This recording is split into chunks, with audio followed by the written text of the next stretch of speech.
اللہ سبحانہ تعالیٰ نے ہمیں پیدا کیا اور ہمیں عقل اور شعور سے نوازا، اور یہ عقل اور شعور ایسی چیز ہے کہ جس کی وجہ سے انسان باقی تمام مخلوقات سے الگ ہے، نمایاں ہے، ممتاز ہے، ممیز ہے۔ اسی عقل کی بنا پر انسان کو سب پر فضیلت دی گئی ہے، عزت عطا کی گئی ہے۔ قرآن مجید میں اللہ تعالیٰ فرماتے ہیں وَلَقَدْ كَرَّمْنَا بَنِي آدم، ہم نے آدم کی اولاد کو عزت بخشی ہے۔ یہ عزت کس بنا پر ہے؟ کہ انسان کے اندر عقل ہے، سمجھ ہے، شعور ہے، غور و فکر کی صلاحیت ہے، اور انسان اس دنیا میں آنے کے بعد جو جو بڑا ہوتا ہے، علم حاصل کرتا ہے، شعور کی منزلیں طے کرتا جاتا ہے، تو مختلف چیزوں کے بارے میں سوچتا ہے، غور و فکر کرتا ہے، اور ان سے طرح طرح کے فائدے اٹھاتا ہے۔ آج آپ دیکھیں کہ انسان نے جتنی بھی ترقی کی ہے اسی بنا پر کی ہے کہ انسان نے اپنی عقل کو استعمال کیا، اور جس انسان نے جتنا زیادہ اپنی عقل کو استعمال کیا ہے اتنا ہی زیادہ اس نے اس دنیا سے فائدہ اٹھایا اور اس دنیا کو اپنے کنٹرول میں کیا۔ انسان کی یعنی دنیاوی عزت بھی اسی میں ہے کہ انسان اپنی عقل کو استعمال کرے۔ پچھلے دنوں میں ایک نیوز میرے ہسبینڈ پڑھ کے سنا رہے تھے کہ ٹرمپ کسی جہاز بنانے کی فیکٹری میں گیا، تو اس نے پوچھا کہ یہ سب کچھ کیسے بناتے ہیں آپ؟ تو انہوں نے بتایا کہ کس حصے کا مٹیریل کہاں سے آتا ہے، کوئی چیز جاپان سے آ رہی ہے، کوئی کوریا سے آ رہی ہے، کوئی سنگاپور سے آ رہی ہے، کوئی فرانس بھیج رہا ہے، کوئی UK، کوئی اس میں کسی ایک بھی مسلمان ملک کا نام نہیں تھا۔ تو اس وقت میں یہ سوچ میں پڑ گئی کہ اگر یہ کہا جاتا کہ ایک پرزہ سیریا سے آ رہا ہے، دوسرا صومال سے آ رہا ہے، تیسرا جو 6 ملک ہے، یمن سے آ رہا ہے، ایران سے آ رہا ہے، وغیرہ وغیرہ، تو پھر شاید وہ یہ نہ سوچتے کہ ان میں سے کسی ملک پر بین لگایا جائے، کیونکہ بین لگانے کا مطلب کیا ہے کہ پھر یعنی ٹریول بین ہو یا کسی بھی طرح کے اکنامک سینکشنز ہو، کیونکہ پھر ان کے جہاز نہیں بنیں گے، کیونکہ وہ ان پرزوں کے لیے دوسرے لوگوں کے محتاج ہیں یا ان کے ساتھ ان کے کانٹریکٹس ہیں۔ تو آج آپ دیکھیں کہ مسلمانوں کی دنیا میں اگر عزت نہیں تو اس کی بنیادی وجہ کیا ہے کہ انہوں نے نمبر 1 علم حاصل کرنے میں پیچھے رہ گئے، غور و فکر سے کام نہیں لیا، اور اپنی عقل کو صحیح طور پر استعمال نہیں کیا جیسا کہ کرنا چاہیے تھا۔ انڈیویجولز بہت اچھے بھی ہیں، اور آپ نے دیکھا ہوگا کہ انڈیویجول کیپیسٹی میں ہر ملک میں مسلمان خدمات انجام دے رہے ہیں، لیکن کہیں بھی کوئی ایک ملک مسلم میجورٹی کا ایسا نہیں کہ جہاں پر یہ ٹرینڈ پایا جاتا ہو کہ ہم محنت کریں یا پھر ریسرچ کریں یا آگے بڑھیں، جس کا نتیجہ ہم دیکھتے ہیں کہ دنیاوی اعتبار سے بحیثیت ایک امت کے مسلمان جو ہیں وہ پست ہے۔ یہی معاملہ دینی اعتبار سے بھی ہے۔ ہم مسلمان ہیں کیونکہ ہمارے والدین مسلمان ہیں، ہم مسلمان ہیں کیونکہ ہمیں بچپن میں یہ بتایا گیا کہ ہم مسلمان ہیں، ہمیں لا الہ الا اللہ پڑھا دیا گیا، ہمیں نماز سکھا دی گئی، ہمیں قرآن پڑھا دیا گیا، اور وہ بھی بغیر سوچے سمجھے میجورٹی جو ہماری پڑھتی ہے۔ تو نتیجہ کیا ہوا کہ ہم مسلمان ہوتے ہوئے بھی بعض اوقات یہ نہیں جانتے کہ ہم مسلمان کیوں ہیں، یا مسلمان کس کو کہتے ہیں، یا مسلمان کے لیے کیا کچھ کرنا لازم ہے۔ پھر اس معاملے میں بھی آپ دیکھیں گے کہ بہت سے انڈیویجولز بہت اچھے ہیں، انہوں نے اس کو غور و فکر کیا، سوچا سمجھا اور آگے بڑھ گئے، دین میں بھی آگے بڑھے، دنیا میں بھی آگے بڑھے۔ تو ہم میں سے ہر شخص کے لیے لازم ہے کہ وہ دنیا کا معاملہ ہو یا دین کا معاملہ ہو، دونوں اعتبار سے وہ غور و فکر سے کام لے، اپنی عقل کو استعمال کرے۔ اور عقل کے استعمال کا، غور و فکر کا جو بہترین طریقہ ہے یا جو بہترین مصرف ہے وہ یہ ہے کہ انسان 4 چیزوں کو لازم جانے، یعنی فرض کے درجے میں ہے 4 چیزوں کے بارے میں علم حاصل کرنا اور غور و فکر کرنا اور پہچان کرنا، باقی آپشنل ہے۔ آپ اپنے ٹیسٹ کے مطابق، اپنی سوچ کے مطابق، اپنے ماحول کے مطابق، اپنے جو بھی آپ کو اپرچونٹیز ملی ہیں ان کو آپ جیسے چاہیں استعمال کریں، جس بھی اچھے فیلڈ میں آپ جائیں، جہاں تک جی چاہتا ہے جائیں، کوئی روک ٹوک نہیں ہے، ایز لانگ ایز کوئی چیز اللہ کے دین سے ٹکراتی نہیں۔ وہ 4 چیزیں کون سی ہیں؟ ان میں سے سب سے پہلے تو اپنے خالق کی پہچان ہے، رب کو پہچاننا، اللہ کی پہچان، کیونکہ جب تک انسان رب کو پہچانتا نہیں وہ رب کی عبادت کا حق ادا نہیں کر سکتا۔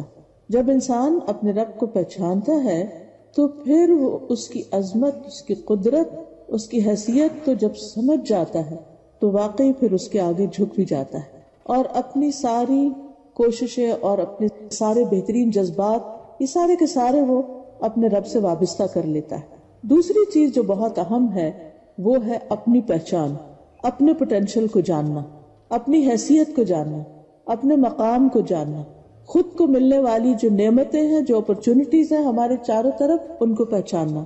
جب تک انسان اپنے آپ کو نہیں پہچانتا اس وقت تک وہ اپنے رب کا صحیح معنوں میں شکر ادا ہی نہیں کر سکتا، کیونکہ وہ ان نعمتوں کو پازیٹیولی یوز ہی نہیں کر سکتا بلکہ استعمال ہی نہیں کرے. جیسے ملی ویسے ہی واپس چلی جائیں گے. لیکن بہت سے لوگ اس معاملے میں ساری زندگی بس دوسروں سے مشورہ کرتے رہتے ہیں کہ وہ ہمیں بتا دیں کہ ہمیں کیا کرنا ہے. اپنی عقل سے کام نہیں لیتے، خود محنت نہیں کرتے، خود آگے نہیں بڑھتے، خود رسک نہیں لیتے. اور جب تک انسان کسی جگہ پر اتر کر نہ دیکھے تو پتہ نہیں چلتا کہ وہ کتنی گہری ہے.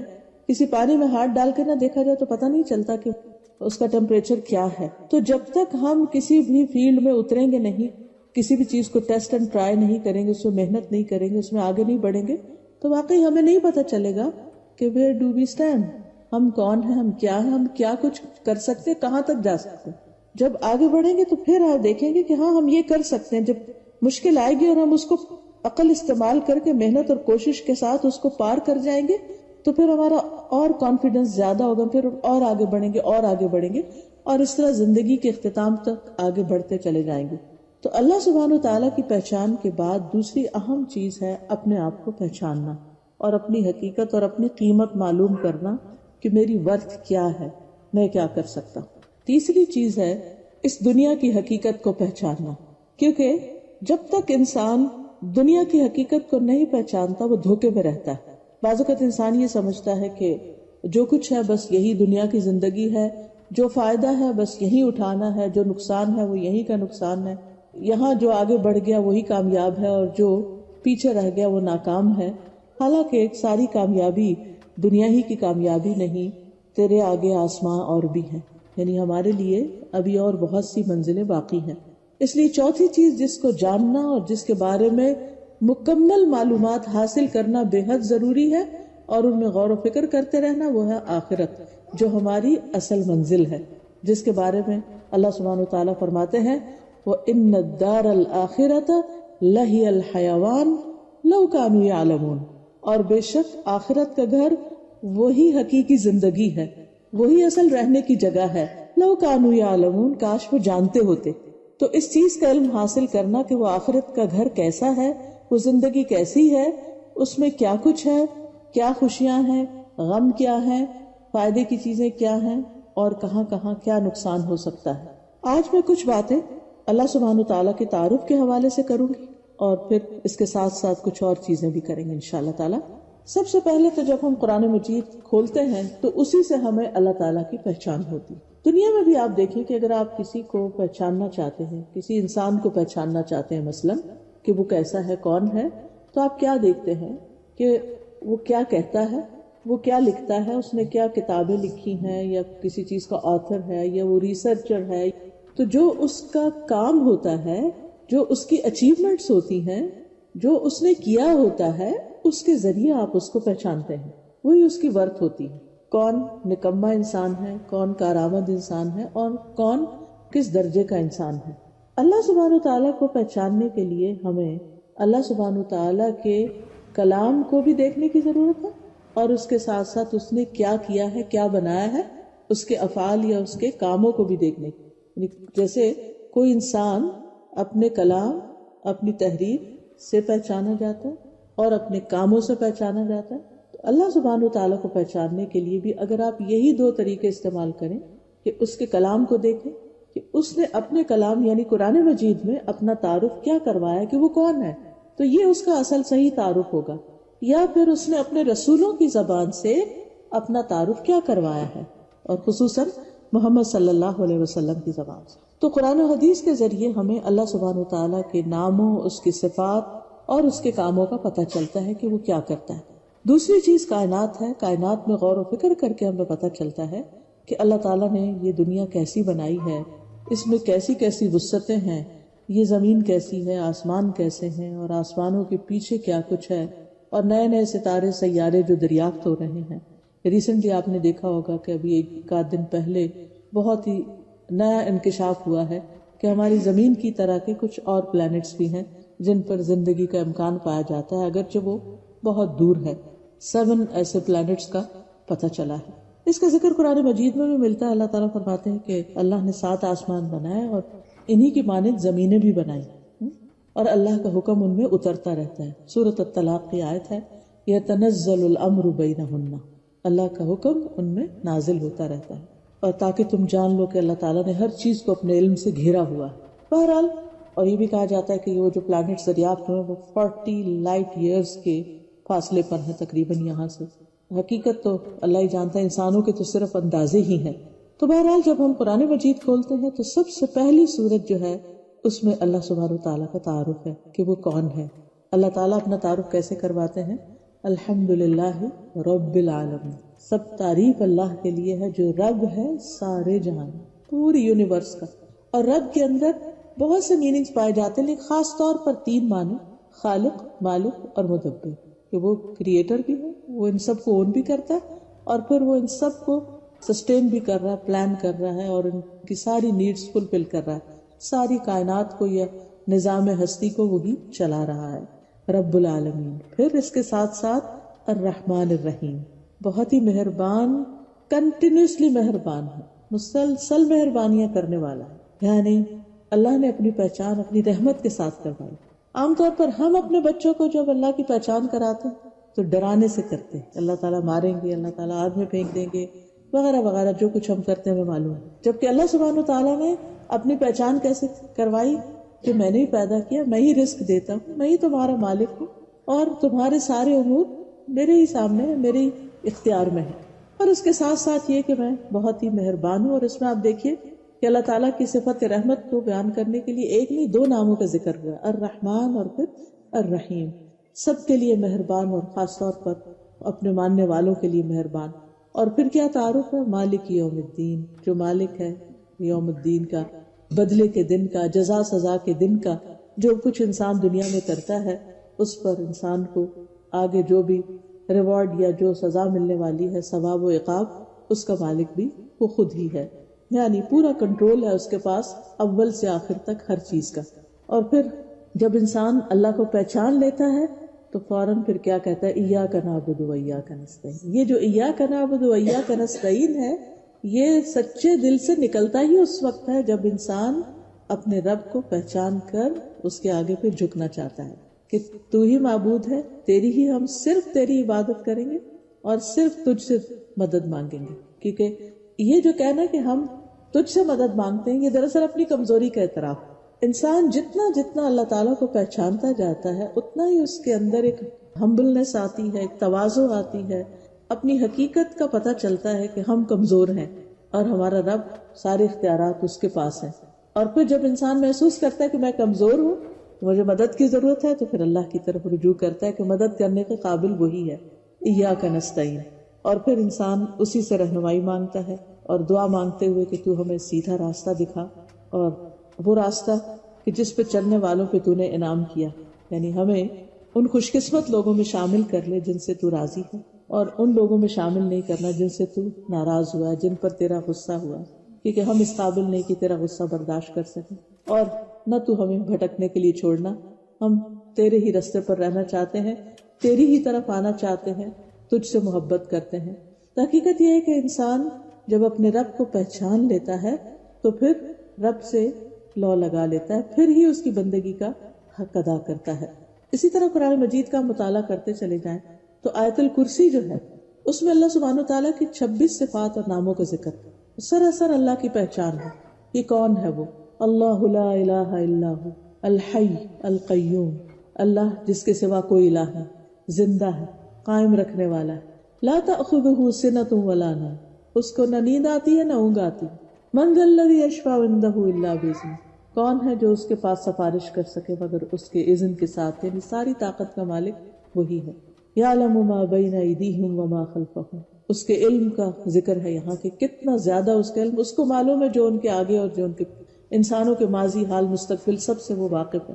ولا یحیطون بشیء من علمہ الا بما شاء، دوسری طرف انسان کا حال کیا ہے کہ اللہ کے علم کا احاطہ نہیں کر سکتے مگر جتنا وہ چاہے۔ موسیٰ علیہ السلام جب خضر علیہ السلام کے ساتھ کشتی پہ سوار ہوئے کچھ سیکھنے کے لیے، تو ایک چڑیا آئی اور اس نے اپنی چونچ میں پانی کا ایک قطرہ بھرا، تو خضر علیہ السلام نے کہا کہ ساری مخلوق کے علم کی مقدار اس قطرے جتنی ہے سارے سمندر کے مقابلے میں، کہ جس طرح اللہ سبحانہ تعالیٰ کا علم ہے اس کے مقابلے میں ہم سب کا، پورے انسانوں کا علم بس یہ قطرے برابر ہے۔ تو جب انسان کو یہ احساس ہو جاتا ہے کہ ہم انسانوں کے پاس اتنا تھوڑا علم ہے اور سارا علم ہی رب کے پاس ہے، تو پھر انسان اس کے آگے جھک جاتا ہے اور جو وہ حکم دیتا ہے اسے خوشی سے قبول کرتا ہے۔ تو یعلم ما بین ایدیہم وما خلفہم ولا یحیطون بشیء من علمہ الا بما شاء وسع کرسیہ السماوات والارض، اور اس کی کرسی آسمان و زمین پر چھائی ہوئی، یعنی ہر چیز اس کے مکمل کنٹرول اور اختیار میں ہے، کچھ بھی اس سے باہر نہیں ہے۔ ولا یؤودہ حفظہما، اور اس پوری کائنات کی حفاظت، آسمان و زمین کی حفاظت اس کو تھکاتی نہیں۔ وہو العلی العظیم، اور وہ بلند ہے، بہت بڑا۔ تو جب سب سے بڑا وہ ہے تو پھر ہم انسان کیا حیثیت رکھتے ہیں؟ ایسے ہی جب میں نے پرسوں یہ خبر پڑھی کہ اس طرح زمین کی طرح کے اور پلانٹس کچھ دریافت ہوئے ہیں، اور تو اس وقت مجھے بہت ہی احساس ہوا کہ اس زمین پر بھی ہماری حیثیت کیا ہے۔ یعنی اگر دیکھا جائے کہ پورے پلانٹ کے مقابلے میں ہم کہاں سٹینڈ کرتے ہیں، ویسے ہی جیسے وہ ایک میدان گھاس سے بھرا ہوتا ہے نا، تو اس میں ایک تنکا ہوتا ہے، تو ہماری حیثیت شاید اس تنکے سے بھی کم ہو جو پوری دنیا کے لوگ ہیں ان کے مقابلے میں، یا جو کچھ اس زمین پر اللہ نے پیدا کیا ہے۔ تو میں سوچ رہی تھی کہ اگر اس جیسی اور زمینیں ہیں اور وہاں بھی مخلوق بستی ہے، معلوم نہیں کیسی کیسی وہ مخلوق ہو، کیا کچھ وہاں پایا جاتا ہو، اور ان کے مقابلے میں پھر ہم کہاں ہیں؟ ہماری کیا حیثیت ہے؟ ہم کیا چیز ہیں؟ کس بات پہ فخر، کس بات پہ غرور، کس بات پہ اکڑ، کس بات پر دوسرے انسانوں کے ساتھ زیادتی یا ناروا رویہ ہمیں زیب ہی نہیں دیتا۔ یہاں ہمیں تو ساری فکر یہ ہونی چاہیے کہ ہماری اپنی نجات اور ہماری بخشش کیسے ہوگی اور ہماری جان کیسے چھوٹے گی، ہم اتنے بڑے رب کے سامنے کس طرح جا کر کھڑے ہوں گے۔ تو بہرحال اللہ سبحانہ تعالیٰ وہ ہستی ہے جس نے ساری کائنات بنائی ہے اور ساری مخلوق اس کے حکم کے تابع ہے، اور وہ سب کو کنٹرول کیے ہوئے ہے۔ کوئی بھی اس کی مرضی اور ارادے کے بغیر پر نہیں مار سکتا، اپنی مرضی سے کچھ کر نہیں سکتا۔ ہاں جتنا وہ چاہے اس کے مطابق انسان اپنا اختیار استعمال کر سکتا ہے۔ اور پھر سب سے بڑی بات یہ ہے کہ ہر چیز کا اصل مالک وہ ہے۔ ہم انسانوں کو اس دنیا کی حقیقت ہم سب جانتے ہیں کہ ہم دنیا میں آتے ہیں، ایک وقت گزارتے ہیں اور اس کے بعد پھر چلے جاتے ہیں۔ دنیا میں آنے کے بعد جو کچھ بھی ہم ایکوائر کرتے ہیں، جو کچھ بھی حاصل کرتے ہیں، جس چیز کے مالک ہوتے ہیں، بس وہ ٹیمپریری ہے، چند سالوں کی بات ہے، چند گنے ہوئے دنوں کی بات ہے۔ جب انسان فوت ہو جاتا ہے ہر چیز اس کے نام سے اتر جاتی ہے، دوسروں کی طرف منتقل ہو جاتی ہے، اور انسان کہیں اور منتقل ہو جاتا ہے۔ اس دنیا میں اس کا وقت ختم ہو جاتا ہے، یہاں سے نکال دیا جاتا ہے، اس کا ٹائم پیریڈ ختم ہو گیا۔ جیسے آپ کسی ملک میں جاتے ہیں، آپ کو وہاں جتنے عرصے کا ویزا ملتا ہے یا رہائش کا پرمٹ ملتا ہے، اس کے بعد آپ کو وہاں سے نکلنا ہوتا ہے، جانا ہوتا ہے۔ اسی طرح اس دنیا سے بھی ایک دن سب انسانوں کو باری باری جانا ہے۔ تو پھر اصل مالک کون ہے؟ ہمارے بڑے چلے گئے، پھر ہم چلے جائیں گے، پھر ہماری آگے کی جنریشن چلی جائے گی۔ تو یہ سب کچھ جو ہمیں دکھائی دیتا ہے، اس کا اصل مالک اللہ ہے۔ کل من علیہا فان ویبقى وجہ ربک ذو الجلال والاکرام، ہر چیز اس پہ فنا ہونے والی ہے، باقی رہنے والی چیز صرف تیرے رب کا چہرہ ہے، اور ہر چیز اس کے علاوہ ختم ہو جائے گی۔ تو اصل کنٹرول اللہ کے پاس ہے۔ رسول اللہ صلی اللہ علیہ وسلم نے فرمایا بلا شبہ تم سب مملوک ہو، اور رب اللہ عز و جل ہی ہے، مالک اللہ ہی ہے۔ پھر اسی طرح ہمیں یہ بھی یاد رکھنا چاہیے کہ ہمارا خالق ہونے کے ساتھ ساتھ ہمارا رازق بھی وہی ہے۔ اسی نے ہمیں زندگی دی، اسی نے یہ روح ہمارے اندر پیدا کی جس کی وجہ سے ہم دیکھتے ہیں، بولتے ہیں، سنتے ہیں، سمجھتے ہیں، عقل اور شعور سے کام لیتے ہیں۔ یہ روح نکال لی جائے تو باقی کچھ بھی نہیں۔ تو یہ روح اس نے ہمارے اندر ڈالی۔ دنیا میں کہیں روح بکتی نہیں، کہیں بنتی نہیں، کوئی دے نہیں سکتا، اور جب وہ چاہے گا واپس لے لے گا، کوئی بھاگ بھی نہیں سکتا۔ اینما تکونوا یدرککم الموت، کہیں پر بھی تم ہو کہ موت تمہیں پا لے گی، پہنچ جائے گی، چلے جائیں گے۔ اب آپ دیکھیے کہ اس عرصے کے دوران جو اس نے ہمیں زندگی کا دیا ہے، یہ روح اور جسم کو ساتھ ملا کر دیا ہے، اس میں ہمارا کھانا پینا، لباس، باقی تمام ضروریات، ہماری جسمانی ضروریات، ہماری جذباتی ضروریات، ہماری عقل کی ضروریات، ان سب کو پورا کرنے والا، ان کی نرشمنٹ کرنے والا دراصل اللہ ہی ہے۔ اور ان ضروریات کو پورا کرنے کے لیے آپ دیکھیے زمین سے کیا کچھ نہیں اگایا اس نے، اور کیسے کیسے جانور ہمارے لیے پیدا کیے، اور کیا کیا چیزیں ہماری ضرورت کی، اور پھر ان چیزوں کو استعمال کرنے کے لیے ہمیں ٹیسٹ بھی دیا، ہمیں ذوق دیا، چکھنے کا ذائقہ بھی دیا، ہمیں سونگنے کی صلاحیت دی، ہمیں دیکھنے کی، اور رنگوں کو ہم دیکھ سکتے ہیں، صرف بلیک اینڈ وائٹ نہیں، اور پھر طرح طرح کی آوازیں ہم سن سکتے ہیں، بہت سی چیزوں کو ہم محسوس کر سکتے ہیں، ہم بہت سی چیزیں جو دیکھ کے ہم ان سے کچھ اثر لیتے ہیں، اور کچھ ان سین چیزیں ایسی بھی ہوتی ہیں کہ جن کے اثرات ہم پر پڑ رہے ہوتے ہیں۔ پھر اسی طرح آپ دیکھیے کہ اللہ سبحانہ و تعالی نہ صرف ہے کہ ایک ایک ذرے کا مالک، اور ایک ایک ذرہ ہمارے جسم کا ایک ایک سیل اس کے حکم کے مطابق چل رہا ہے، اسی طرح پوری کائنات کا ایک ایک ستارہ سیارہ بھی اسی کے حکم سے گھوم رہا ہے۔ جس طرح ہمارے جسم میں خون دوڑ رہا ہے، اسی طرح کائنات میں مختلف چیزیں دوڑ رہی ہیں، اور ان سب کو کام کرنے کا موقع بھی دے رہا ہے کہ یہ چیزیں آپس میں ٹکراتی نہیں۔ پھر اسی طرح زندگی اور موت کا مالک بھی اللہ ہی ہے، وہی زندگی دیتا ہے، وہی موت دیتا ہے، اور وہی سارے خزانوں کا مالک ہے۔ وَلِلَّهِ خَزَائِنُ السَّمَاوَاتِ وَالْأَرْضِ وَإِن مِّن شَيْءٍ إِلَّا عِندَنَا خَزَائِنُهُ، کوئی چیز ایسی نہیں جس کے خزانے ہمارے پاس نہ ہو، لیکن ان کا کنٹرول اللہ کے ہاتھ میں ہے۔ پھر اسی طرح ہدایت کا مالک بھی وہی ہے۔ حدیث میں آتا، بہت ہی خوبصورت حدیث ہے، نبی صلی اللہ علیہ وسلم اپنے رب تبارک و تعالیٰ سے روایت کرتے ہیں، بے شک اللہ تعالیٰ فرماتے ہیں، اے میرے بندے، تم سب گمراہ ہو سوائے اس کے جسے میں ہدایت دوں، بس تم مجھ سے ہدایت مانگو، میں تمہیں ہدایت دوں گا۔ تو جو اللہ سے ہدایت مانگتا ہے، اللہ اس کو ہدایت دیتا ہے، اور ہدایت اصل میں اللہ ہی کی ہدایت ہے۔ اے میرے بندو، تم سب بھوکے ہو سوائے اس کے جس کو میں کھلاؤں، تم مجھ سے کھانا مانگو، میں تمہیں کھانا کھلاؤں گا۔ یعنی انسان کی جسمانی ضروریات بھی اللہ پوری کرتا ہے۔ اسی طرح لباس کے بارے میں بھی فرمایا، تم مجھ سے مانگو، میں تمہیں پہناؤں گا۔ اے میرے بندو، تم دن رات گناہ کرتے ہو، اور میں سارے گناہ بخشتا ہوں، تم مجھ سے بخشش مانگو، میں تمہیں بخش دوں گا۔ اے میرے بندو، اگر تمہارے اول اور آخر سب کے سب ایک صاف چٹیل میدان میں کھڑے ہو کر مجھ سے مانگے، اور میں ہر ایک کو جو بھی وہ مجھ سے مانگے عطا کر دوں، پھر بھی میرے خزانوں میں اتنی کمی نہیں ہوگی جتنی سمندر میں سوئی ڈال کر پانی میں کمی ہوتی۔ یعنی اللہ سبحانہ وتعالی ہی سارے خزانوں کا مالک ہے، اور وہی بندوں کو عطا کرنے والا ہے، اور بندوں کی ساری ضروریات پوری کرتا ہے۔ یعنی وہ ضروریات بھی جو ہم جانتے ہیں کہ ہماری ضرورت ہے، اور وہ بھی جن کے بارے میں ہمیں خود بھی نہیں پتا ہماری ضرورت ہے۔ اب دیکھیے کہ ہمارا جسم کس طرح کام کر رہا ہوتا ہے، جب اس کا کچھ حصہ کام نہیں کرتا تو پھر ہم بیمار پڑ جاتے ہیں، پھر ہمارے ٹیسٹ پہ ٹیسٹ ہوتے، پھر ہمیں ڈاکٹر بتاتے ہیں اس چیز کی کمی ہو گئی ہے، وٹامن ڈی کی کمی ہو گئی ہے۔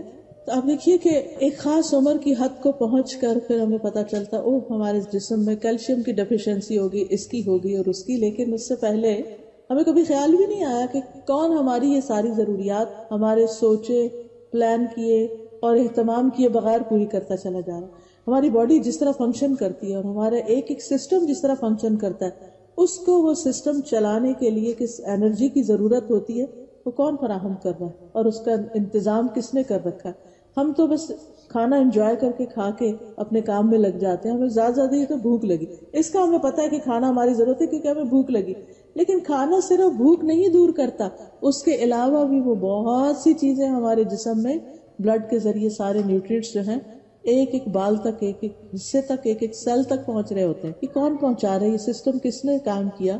اور پھر اسی طرح یہ کہ ہمارے جسم کے اندر کہا جاتا ہے کہ انسان پیدائش کے ساتھ ہی سینکڑوں بیماریاں لے کے پیدا ہوتا ہے، لیکن اللہ نے ایسا امیون سسٹم، مدافعاتی نظام رکھا ہے انسان کے اندر کہ وہ خود بخود ہی اندر لڑتا رہتا ہے، اور خود بخود ہی ان بیماریوں کو دھکیلتا رہتا ہے، اور وہ غالب نہیں آنے دیتا۔ لیکن آپ دیکھیے کبھی بچے کو کوئی ایک بیماری بھی ہو جائے تو کس قدر پریشانی کی بات بنتی۔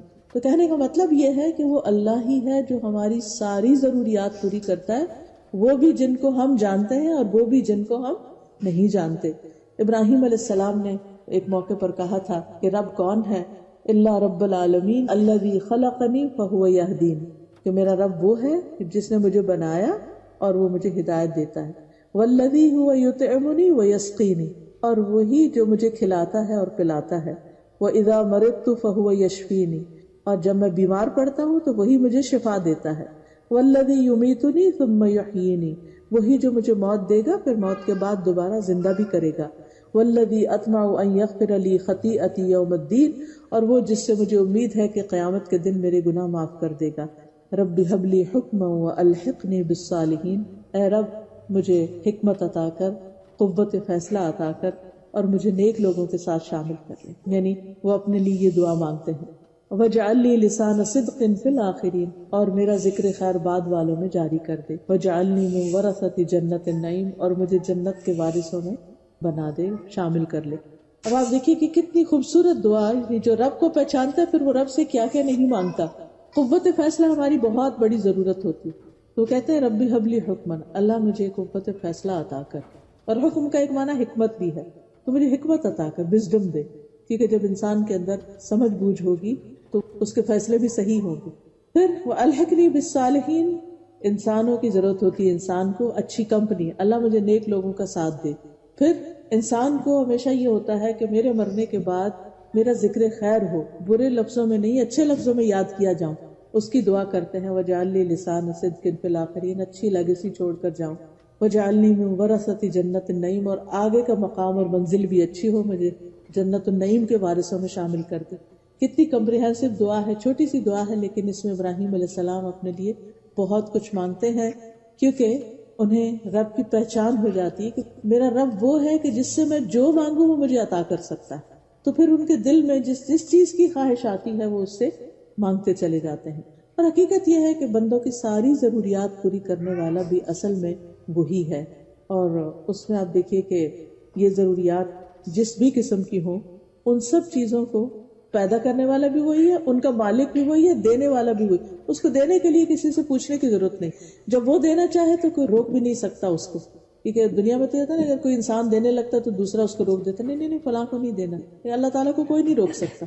اس لیے ہم دعا کرتے ہیں اللہم لا مانع لما اعطیت، اللہ کوئی روکنے والا نہیں جس کو تو عطا کر دے، ولا معطی لما منعت، اور کوئی دینے والا نہیں جس سے تو روک دے. اصل اختیار اسی کے پاس ہے. اور پھر اللہ سبحانہ وتعالیٰ کو یہ بات پسند بھی بہت ہے کہ بندے اپنی ضروریات اس سے مانگے. حدیث میں آتا ہے جب رات کا آخری تہائی حصہ باقی، لاسٹ 1/3 باقی رہ جاتا ہے، تو اللہ تعالیٰ آسمان دنیا پر نزول فرماتے ہیں، آسمانوں کے دروازے کھول دیے جاتے ہیں اور اللہ تعالیٰ اپنے ہاتھ پھیلا کے فرماتے ہیں ہے کوئی مانگنے والا کہ اس کی درخواست پوری کی جائے. اور مسلسل فجر طلوع ہونے تک ایسا ہی ہوتا رہتا ہے.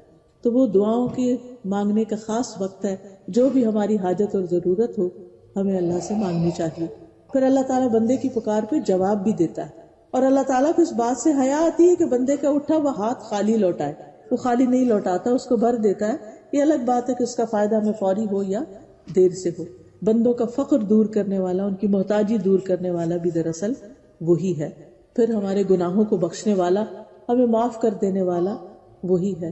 استغفروا ربکم انہ کان غفارا، اپنے رب سے معافی مانگو، یقیناً وہ بہت زیادہ معاف کرنے والا ہے، پھر بہت محبت کرنے والا ہے. وہو الغفور الودود ذو العرش المجید فعال لما یرید، وہی ہے جو بے حد بخشنے والا، نہایت محبت کرنے والا، عرش کا مالک ہے جو بڑی شان والا ہے، اور کر گزرنے والا ہے جو بھی وہ ارادہ کرے، یعنی اس کے ارادوں کو کوئی روکنے والا نہیں. پھر وسیع رحمت والا ہے. فقل ربکم ذو رحمت واسعہ، ہمیں مایوس کبھی بھی نہیں ہونا چاہیے کیونکہ اس کی رحمت ہر چیز پر چھائی ہوئی ہے. اس کی رحمت اس کے غضب پر غالب ہے. یعنی اگر ہمارے گناہوں کی وجہ سے اللہ تعالیٰ ہم پر ناراض بھی ہے نا، جو ہی ہم اس کی طرف متوجہ ہو جاتے تو کیا ہوتا ہے، اس کی رحمت اس کے غضب پہ چونکہ حاوی ہے اس لیے وہ ہم پر مہربان ہو جاتا ہے. وہ اپنی ناراضگی چھوڑ دیتا ہے اور ہم پر مہربانی کرتا ہے. پھر اسی طرح یہ ہے کہ انسان کی محنتوں کی قدردانی کرنے والا ہے، چھوٹی چھوٹی نیکیوں پر بھی بے حد و حساب اجر دینے والا ہے. رسول اللہ صلی اللہ علیہ وسلم نے فرمایا بے شک تمہارا رب فرماتا ہے کہ ایک نیکی کا ثواب 10 گنا سے 700 گنا تک ہے، اور روزہ صرف میرے لیے اور میں خود ہی اس کا بدلہ دوں گا. پھر اسی طرح وہ بندوں کے اعمال کی نگرانی بھی کرتا ہے کہ بندہ کیا کرنے کا ارادہ کر رہا ہے. اور پھر جب انسان گناہ کر لیتا ہے تو اللہ تعالیٰ فرشتوں سے کہتا ہے کہ بس اتنا ہی لکھنا جتنا اس نے کیا ہے، اور اگر یہ گناہ چھوڑ دے تو اس کو بھی نہیں لکھنا کیونکہ اس نے میری وجہ سے گناہ چھوڑا. پھر اسی طرح اللہ سبحانہ وتعالیٰ صرف صحت مند، صرف مالدار، صرف ریسورسفل لوگوں کی دعائیں نہیں سنتا، اللہ تعالیٰ سب کی سنتا ہے، بیماروں کی بھی سنتا ہے، غریبوں کی بھی سنتا ہے، گناہگاروں کی بھی سنتا ہے، کیونکہ وہ سب کا رب ہے. پھر اسی طرح بندوں کے اعمال کی قدردانی کرتا ہے. ایک لقمہ انسان اگر اللہ کی راہ میں خلوص نیت سے خرچ کرتا ہے تو اللہ تعالیٰ اس کو احد پہاڑ جتنا بنا دیتا ہے، اس کو بڑھاتا رہتا ہے، بڑھاتا رہتا ہے. پھر یہ بھی ہمیں یاد رکھنا چاہیے کہ وہ رب ہی ہے جس کی طرف ہم سب کو واپس جانا ہے. اور اس کے سامنے جا کھڑے ہونا ہے. لہذا اس کے ساتھ تعلق، دوستی، اس سے محبت، اس پر ایمان، اس پہ توکل اور اس کے ساتھ ایک مضبوط کنیکشن بے حد ضروری ہے. اور پھر بار بار ہم یہ کہتے ہیں انا للہ و انا الیہ راجعون، جس کا مطلب یہ ہے کہ ہم اللہ کے ہیں اور اللہ ہی کی طرف ہم کو واپس جانا ہے. پھر اسی طرح جب فرشتے آتے ہیں جان لینے کے لیے تو وہ کہتے ہیں چلو اپنے رب کی طرف. اور قرآن مجید میں بھی آتا ہے یا ایتھا النفس المطمئنہ ارجعی الی ربک راضیۃ مرضیہ. تو ہم سب کو اپنے رب ہی کی طرف پلٹ کر جانا ہے. پھر اسی طرح یہ ہے کہ دنیا کی ہر چیز جو ہے اللہ نے پیدا کی ہے، اور جب تک وہ چاہے اسے قائم رکھے اور جب چاہے اس کو ختم کر دے. اور پھر ہم سب کے لیے لازم ہے کہ ہم اپنے رب سے ایک ویسا تعلق رکھیں جیسا وہ ہم سے چاہتا ہے. تو اس میں ہمارے ذمہ کچھ کام آتے ہیں، جس میں سب سے پہلے یہ ہے کہ اللہ نے جس کام کے لیے ہمیں پیدا کیا یعنی اس کی عبادت وہ ہم کریں. اچھا، یہاں پر بعض لوگ یہ سمجھتے ہیں کہ شاید اللہ کو ہماری عبادت کی ضرورت ہے یا اللہ تعالیٰ کو اس سے کوئی فائدہ پہنچتا ہے. ہرگز نہیں. عبادت دراصل کیا ہے؟ اللہ کے بتائے ہوئے طریقے کے مطابق زندگی بسر کرنا، یہی عبادت ہے. یعنی مختلف کاموں میں جیسے وہ کہتا کرو ویسے کر لینا عبادت ہے. اس میں انسان ہی کا فائدہ ہے. جب انسان یہ کرتا ہے تو انسان کی زندگی بھی سکون میں گزرتی ہے اور اس کرنے پر انسان کو ریوارڈ بھی ملے گا. یعنی دوہرا فائدہ. دنیا کا فائدہ کیا؟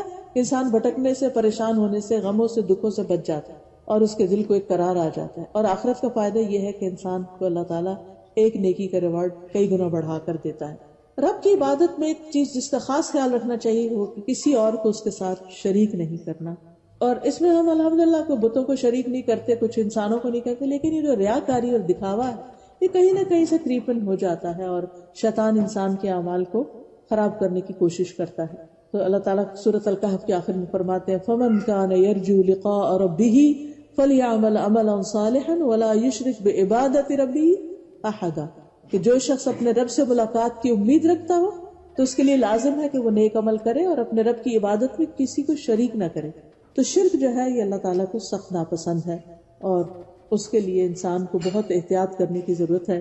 اور پھر یہ ہے کہ انسان کو اللہ کی عبادت کے لیے وقت نکالنا چاہیے. نو میٹر واٹ، کتنے بھی آپ مصروف ہیں، بیمار ہیں، مسافر ہیں، کچھ بھی، اللہ کے لیے وقت نکالے. اچھا، ابھی بھی کہتے ہیں شاید اللہ تعالیٰ کو ہماری ضرورت پڑ گئی کہ ہم اس کے لیے وقت، نو وے. اصل میں ہمیں ضرورت ہوتی ہے اس کی. اور آپ یقین کریں کہ جو لوگ نماز پڑھتے ہیں اپنے کام کے وقت سے نکل کر وہ اس بات کو اچھی طرح سمجھتے ہیں کہ انسان مسلسل دنیا کے کاموں میں سر کھپائی کرتا رہتا ہے، ذہنی طور پر بھی تھک جاتا ہے، بعضوں کو جسمانی طور پر بھی تھک جاتا ہے. ایسے میں جب نماز کی بریک آ جاتی ہے، انٹرول آ جاتا ہے، تو آپ دیکھیں کہ آپ وضو کر کے جب اللہ کے حضور کھڑے ہوتے ہیں تو آپ کی وہ تھکاوٹ بھی اتر جاتی ہے اور آپ کے دل کو بھی ایک قرار آتا ہے، ایک سکون آ جاتا ہے. ابھی ایسا ہوتا ہے کہ آپ انسانوں کے بیچ میں ہوتے ہیں، کوئی آپ کو ہرٹ کر دیتا ہے، آپ کو دل چاہتا ہے کہ آپ پھوٹ پھوٹ کر روئیں، کبھی آپ کسی طرح دکھی ہو جاتے ہیں. لیکن جو ہی آپ اسی درمیان میں نماز کے لیے چلے جاتے ہیں تو پہلے اور بعد کی کیفیت بالکل فرق ہو جاتی ہے. آپ کا دکھ دور ہو جاتا ہے، تکلیف ختم ہو جاتی ہے. اور یہ حقیقت ہے. لیکن بعض لوگ کہتے نہیں ہم نماز بھی پڑھتے ہیں مگر چین نہیں ملتا. اصل بات یہ کہ ہم وہ نماز بس پڑھ ہی چھوڑتے، اس میں اللہ کو یاد نہیں کرتے. جو شخص اللہ تعالیٰ کی عظمت کو دل میں رکھ کے اس کے آگے جھکتا ہے اور اس سے دعائیں کرتا ہے، یہ ہو نہیں سکتا کہ پھر اس کی پریشانی دور نہ ہو. کیونکہ سارے انبیاء علیہ السلام کا طریقہ یہی تھا کہ جب انہیں کوئی دکھ پریشانی ہوتی وہ فوراً نماز کی طرف دوڑتے اور اس سے ان کی پریشانی دور ہو جاتی. نبی صلی اللہ علیہ وسلم حضرت بلال سے کہتے تھے اقم الصلاۃ یا بلال ارحنا بہا، اے بلال نماز قائم کرو اور اس کے ساتھ ہمیں راحت پہنچاؤ. یعنی ہم دنیا کے غموں سے تھک گئے ہیں، نماز میں بریک لیں اور ہم راحت حاصل کریں. اب کیا ہمارے ایک سجدے سے اللہ تعالیٰ کو مقام اوپر ہوگا؟ وہ تو سب سے اعلیٰ پہلے ہی ہے، اسے کوئی فائدہ نہیں. لیکن یہ کہ ہر سجدے کے بدلے مومن کا درجہ اونچا ہو جاتا ہے، ہر سجدہ ایک درجے میں اضافہ کرتا چلا جاتا ہے. تو یاد رکھیے کہ عبادت ہمارے اپنے لیے ہے، اللہ تعالیٰ کو اس کا فائدہ نہیں. اس عبادت میں اصل چیز اللہ کی یاد ہے. یعنی نماز کے لیے بھی کہا گیا اقم الصلاۃ لذکری، نماز میری یاد کے لیے قائم کرو. یہ نہیں کہ اسے مصیبت سمجھ کر اور ایک ڈیوٹی سمجھ کر بس ادا کرنے چلے جاؤ بے روح، نہیں، اللہ کی یاد کے لیے. کیونکہ اللہ کی یاد سے دلوں کو اطمینان نصیب ہوتا ہے.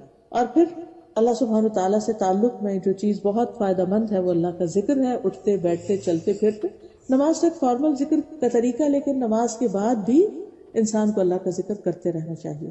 پھر اسی طرح یہ ہے کہ نماز بھی محبت میں پڑھنی چاہیے، اس کی راہ میں صدقہ خیرات بھی محبت سے کرنا چاہیے. یعنی اللہ کی محبت میں جو بھی شخص کوئی کام کرتا ہے تو اللہ سبحانہ وتعالیٰ اس کے دل کو ایک خاص ٹھنڈک اور مٹھاس بخشتے، یعنی ایمان کی سویٹنس اس کو نصیب ہوتی ہے جو اللہ کی محبت میں اچھے کام کرتے ہیں اور اللہ سے محبت رکھتے ہیں. اور اس میں سب سے بڑا فائدہ یہ ہے کہ انسان قیامت کے دن اللہ کے عرش کے سائے تلے ہوگا، اللہ کے خاص بندوں میں شامل ہوگا. اس لیے اللہ کی محبت، لیکن اللہ کی محبت اس وقت تک کامل نہیں ہوتی جب تک اللہ کا ڈر نہ ہو. یہ دونوں ہی چیزیں ہوں تو انسان کے اندر ایک اعتدال آتا ہے. پھر رب کا فرما بردار بننا، وَأَنِيبُوا إِلَىٰ رَبِّكُمْ وَأَسْلِمُوا لَهُ، اپنے رب کی طرف پلٹ آؤ اور اس کے فرما بردار بن جاؤ. تو جب اتنے بڑے رب سے ہمارا تعلق ہے تو پھر رب ہی کی طرف ہمیں ہر معاملے میں لوٹنے کی ضرورت ہے. پھر اپنے آپ کو اپنے رب کے سپرد کر دینا، اپنے بچوں کو، اپنے گھر کو، اپنے سارے معاملات کو. خصوصاً رات کو سوتے وقت آپ دعا کریں، اللہم اسلمت نفسی الیک، اللہ میں نے اپنا نفس تیرے حوالے کر دیا. ووجہت وجہی الیک، اور اپنا چہرہ بھی تیری طرف کر لیا. اور وفوضت امری الیک، اور میں نے اپنا معاملہ تیرے سپرد کر دیا. یعنی رات کو سوتے وقت انسان کے دماغ کو جتنی بھی پریشانیاں اور فکر مندیاں جس سے انسان کی نیند ڈسٹرب ہوتی ہے، ان سارے معاملات کو سوچ کے کہے کہ رب میں نے یہ سب تیرے حوالے کر دیے، تو ہی ان کو درست کرنے والا ہے، میرے میں تو اتنی طاقت نہیں. میں تو سارا دن کشمکش کے بعد اس وقت اتنا تھک چکا ہوں کہ اب میں تو بیٹھ بھی نہیں سکتا، مجھے تو سونا ہی سونا. ہم سو جاتے ہیں اور اپنے معاملات اللہ کے حوالے کر دیتے ہیں کہ تو جانے اور تیرا کام. پھر اسی طرح یہ ہے کہ انسان کو رب کے ساتھ تعلق میں ہمیشہ اضافہ کرتے چلے جانا چاہیے، اس کی طرف بڑھتے چلے جانا. قرآن مجید میں آتا ہے فَفِرُّوا إِلَى اللَّهِ، اللہ کی طرف دوڑو، یعنی دوڑ کر سبقت کرتے ہوئے رب کی طرف بڑھتے چلے جانا چاہیے. پھر جو رب نے نازل کیا ہے اس چیز کی پیروی کرنی چاہیے، یعنی قرآن مجید اور نبی صلی اللہ علیہ وسلم کی تعلیمات جو ہیں. اور پھر اپنی پہچان رب کے ساتھ کرنی چاہیے، ربانی بننا چاہیے. اور پھر رب کی رضا کے متلاشی رہنا چاہیے. ہر کام میں یہ دیکھنا چاہیے کہ اس سے میرا رب راضی ہے کہ نہیں. اور جو کام بھی کرنا ہو رب کی رضا کے لیے کرتے چلے جائیں تو وَلَسَوْفَ يَرْضَىٰ، اللہ تعالیٰ بھی آپ سے راضی ہو جائے گا. اور ہر ایسی چیز سے بچے کہ جس میں اللہ کی ناراضگی ہو. رسول اللہ صلی اللہ علیہ وسلم نے فرمایا جس نے لوگوں کو ناراض کر کے اللہ کو راضی کیا، اللہ اسے لوگوں کے مقابلے میں کافی ہو جائے گا. اور جس نے لوگوں کو راضی کرنے کے لیے اللہ کو ناراض کیا تو اللہ تعالیٰ اسے لوگوں کے سپرد کر دے کہ لوگ اس کے ساتھ جیسا چاہیں سلوک کریں. تو ہمیں رب کی ناراضگی کے کاموں سے بچتے رہنا چاہیے، اور صرف کاموں سے نہیں بلکہ ان الفاظ سے بھی بچنا چاہیے جو رب کو پسند نہیں. خصوصاً رب کے بارے میں ایسی باتیں کہنا جو رب نے فرمائی نہیں ہے. غم ہو، دکھ ہو، تکلیف ہو، ہر موقع پر زبان کا استعمال احتیاط سے. نبی صلی اللہ علیہ وسلم کے بیٹے تھے حضرت ابراہیم جو تھے، حضرت ابراہیم جب فوت ہوئے تو نبی صلی اللہ علیہ وسلم کی آنکھوں سے آنسو بہنے لگے. صحابہ بڑے حیران ہوئے کہ آپ بھی روتے ہیں. فرمایا کہ ہاں دل غمگین ہے، آنکھ آنسو بہاتی، لیکن زبان سے وہی نکلے گا جو رب کو راضی کرنے والا ہوگا. پھر اسی طرح یہ ہے کہ اللہ نے جو ہمیں دین دیا ہے اس پر بھی راضی ہونے کی ضرورت ہے، کیونکہ اس پر دل تنگ نہیں ہونا چاہیے، اسے خوشی سے قبول کرنا چاہیے، اس کے حلال و حرام پر راضی رہنا چاہیے. یہ نہیں کہنا چاہیے یہ بھی حرام ہے، یہ نہ کرو، یہ نہ کرو، اس طرح کی بات نہیں کرنی چاہیے. جن چیزوں سے بھی اس نے ہمیں روکا ہے اس میں ہمارا فائدہ نہیں، ہر اس چیز سے اس نے روک دیا ہے جو ہمارے لیے نقصان دہ ہے. پھر اسی طرح رب کے احسانات کو ماننا چاہیے، اس کا شکر گزار بندہ بننا چاہیے اور اس پر توکل کرنا چاہیے. یاد رکھیے کہ زندگی میں ہر وہ معاملہ جس کے بارے میں سوچ کر ہم فکر مند ہو جاتے ہیں اور یا کچھ کرنا چاہتے ہیں تو بزدلی ہمیں روک دیتی ہے، ایسے تمام معاملات میں اللہ تعالیٰ پر بھروسہ کر کے آگے بڑھنا چاہیے. اور جب کسی بھی چیز کے بارے میں آپ بے بس ہو رہے ہوں اور لوگ آپ پہ غالب آنے لگے یا کوئی چیز آپ کو تنگ کرنے لگے، کوئی خیال تنگ کرنے لگے، تو اس وقت یہ دعا ضرور پڑھا کیجیے، حسبی اللہ لا الہ الا هو علیہ توکلت وہو رب العرش العظیم، کہ مجھے اللہ کافی ہے، اس کے سوا کوئی معبود نہیں، میں نے اسی پہ بھروسہ کیا، وہ عرش عظیم کا رب ہے جو اتنے بڑے عرش کا مالک ہے جس نے ساری مخلوق کو گھیرا ہوا ہے اس کے عرش میں، اس کی کرسی نے بھی اور پھر اس کے بعد اس کے عرش نے. تو کیا وہ مجھے کافی نہیں ہو سکتا؟ ہر چیز تو اس کے کنٹرول میں. پھر اسی طرح ایک اور جگہ پر آتا ہے الیس اللہ بکاف عبدہ، کیا اللہ اپنے بندے کے لیے کافی نہیں؟ بالکل کافی ہے. اصل ضرورت ہے کہ اس پر بھروسہ کرے انسان. ومن یتوکل علی اللہ فہو حسبہ، جو اللہ پہ بھروسہ کرتا ہے اللہ تعالیٰ اس کو کافی ہو جاتا ہے. پھر اسی طرح رب المشرق والمغرب لا الہ الا هو فاتخذوا وکیلا، مشرق اور مغرب کا رب، اس کے سوا کوئی معبود نہیں، اسی کو کارساز بنا لو. پھر اسی طرح رب سے کبھی مایوس نہ ہوا جائے، رب سے امیدیں اچھی رکھی جائیں. اور رب سے ملاقات کا شوق ہمارے دل میں رہے. اور جب شوق ہوگا تو پھر ہم اس کی تیاری بھی کریں گے, اور تیاری میں اہم ترین چیز یہ ہے کہ وہ کام کریں جس کو دیکھ کے رب ہم سے ملاقات پر خوش ہو جائے.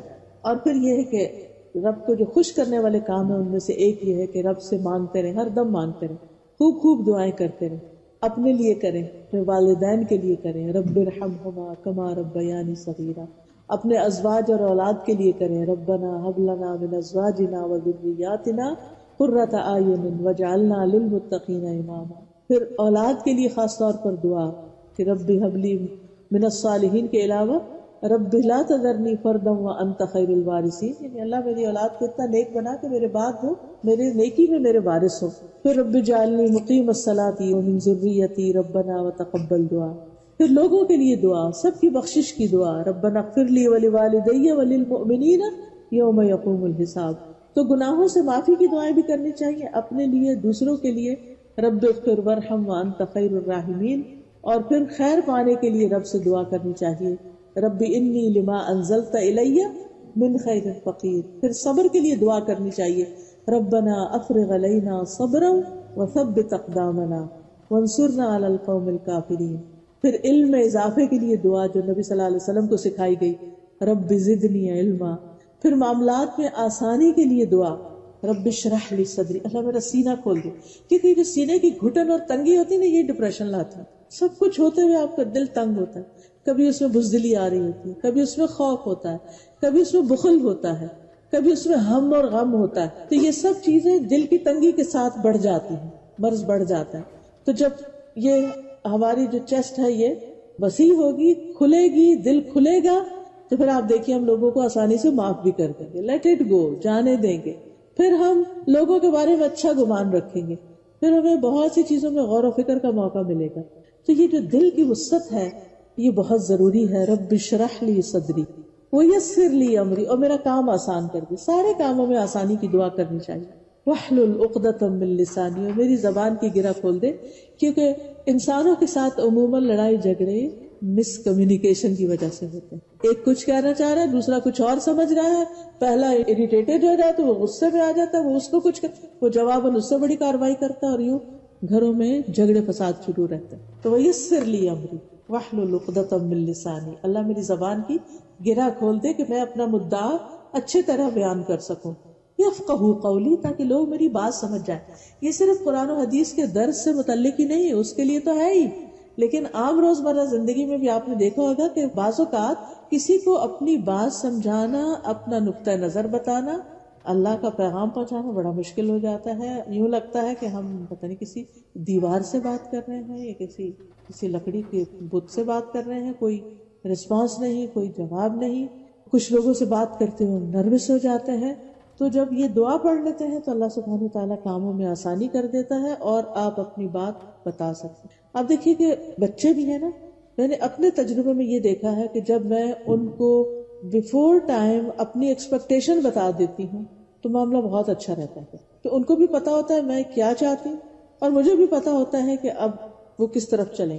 جب وہ کمیونیکیشن گیپ ہوتا ہے نا تو پھر وہ کچھ کہہ رہے تھے, آپ کچھ کہہ رہے, کچھ کہہ رہے, آپ اوپر سے کچھ کہہ رہے, وہ بات ہی نہیں بنتی, جس کے نتیجے میں پھر تعلقات اچھے نہیں رہتے. پھر اسی طرح اس بات کے لیے بھی دعا کرنی چاہیے کہ اللہ تعالیٰ ہمیں ذکر کی, شکر کی, اچھی عبادت کی توفیق عطا کرے, شیاطین سے ہماری حفاظت کرے, کیونکہ رب ہی ہے جو ان کو دیکھتا ہے اور ان کو پکڑ سکتا ہے. ہم تو شیطان کا مقابلہ کر ہی نہیں سکتے. تو رب اعوذ بک من ہمزات الشیاطین واعوذ بک رب ان یحضرون. پھر اسی طرح یہ ہے کہ کہیں پر آپ جائیں, کسی طرح کی کوئی خوف, پریشانی, گھبراہٹ ہو تو اسی سے ہی مدد مانگیں. اور پھر خاص طور پر اپنے دل کی سلامتی کی دعا کریں, کیونکہ دل ہی غور و فکر کا منبع اور مرکز ہوتا ہے. اگر دل بھٹک جائے تو ہر چیز ہی ٹیڑھی ہو جاتی ہے. کبھی آپ نے دیکھا ہوگا نا کہ اگر چکر آ رہے ہوں آپ کو تو یوں لگتا ہے کہ چیزیں ہل رہی ہیں یا اوپر نیچے ہو رہی ہیں, حالانکہ چیزیں تو اپنی جگہ قائم ہیں, ہمارے اندر کچھ چینج آ گیا, خرابی آ گئی. جب آپ اس کو فکس کرتے ہیں اپنی جگہ پر آ جاتا ہے اور آپ ٹھیک دیکھنے لگتے ہیں. تو اسی طرح دل کی استقامت, دل کی ہدایت اور دل کی سلامتی کی دعا کرنی چاہیے, کیونکہ دل سلامت ہوگا تو انشاءاللہ اعمال بھی سلامت ہو جائیں گے. پھر دنیا اور آخرت کی بھلائیوں کی دعا اپنے رب سے کرنی چاہیے. ربنا آتنا فی الدنیا حسنۃ وفی الآخرۃ حسنۃ وقنا عذاب النار، اور پھر آگ سے بچنے کی خاص دعا، اور پھر جنت پہ گھر لینے کی دعا جیسے حضرت آسیہ نے کی تھی.